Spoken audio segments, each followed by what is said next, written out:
अस्सलाम वालेकुम viewers, welcome back. जैसा कि आप जानते हैं कि हम ऑटो पार्ट्स को डिस्कस कर रहे हैं। तो आज हम जो चीज़ देखने वाले हैं वो हम देखने वाले हैं कि किस तरह से हम इसमें अपनी परचेज़ डाल सकते हैं और फिर किस तरह से हम इसका स्टॉक यानी कि इसको यानी कि सेल कर सकते हैं।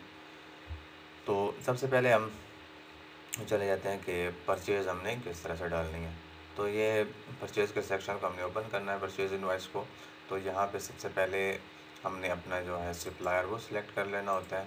सप्लायर सेलेक्ट करने के साथ जो भी चीज़ हम यानी कि परचेज़ करना चाह रहे हैं तो उसको हमने यहाँ पे सर्च कर लेना है। सर्च भी कर सकते हैं, अगर बारकोड वगैरह आपके लगे हो तो उनको आप जो है वो स्कैन भी कर सकते हैं।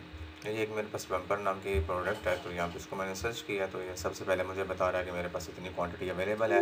उसके बाद मैं ये क्वांटिटी जो है मज़ीद 10 पीस जो है वो लेना चाह रहा हूँ।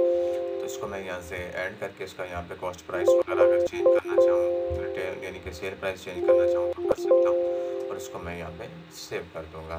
ठीक है, जैसे मैं सेव करता हूँ तो वो इसका प्रिंट लेना चाह रहे हैं या नहीं, तो मैं कहता हूँ नो। तो ये हमारी जो है प्रोडक्ट परचेज़ हो गई है। तो पहले हमारे पास इसका स्टॉक जो था वो 40 था, अब 10 मैंने और परचेज़ किए हैं तो ये हमारे पास 50 हो जाना चाहिए। तो अब हम चेक कर सकते हैं कि इसकी हमने सेल किस तरह से करनी है। तो इसको हम उसी को यहाँ पे हम यानी कि सर्च कर लेते हैं। तो जैसे हम सर्च करते हैं तो ये प्रोडक्ट हमारे सामने आ जाती है। तो यहाँ पे अगर हम देखें तो हमें बता रहा है सिस्टम कि अब हमारे पास 50 पीस जो है ना वो अवेलेबल है।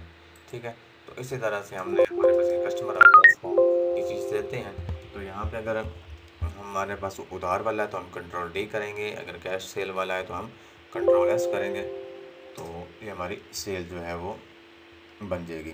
ठीक है, और हमारे सामने ये प्रीव्यू शो हो जाएगा कि ये चीज़ आपसे फलां कस्टमर जो है वो लेके जा रहा है और इतना उसका बिल बना है।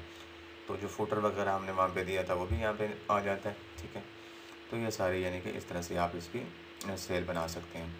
और उसके बाद यहाँ पे हमारे पास कुछ सेक्शन और आ जाते हैं। सेल लिस्ट देखना चाहें, अपडेट्स बिल वगैरह आ जाते हैं। बिल किसी को अपडेट करना चाहें वो कर सकते हैं, बिल डिलीट करना चाहें उसके बाद शॉर्ट आउट कीज़ आ जाती हैं। रीप्रिंट करना चाहें बिल को वो कर सकते हैं, बिल को होल्ड करना चाहें वो कर सकते हैं। ठीक है, और उसके बाद सेल रिटर्न आ जाती है। सेल रिटर्न आप डाल सकते हैं यहाँ से, विद बिल विदाउट बिल आप दोनों तरह से डाल सकते हैं। इस तरह से परचेज़ रिटर्न कोई करना चाहें तो वो भी आप डाल सकते हैं, विद बिल भी डाल सकते हैं, विदाउट बिल भी डाल सकते हैं।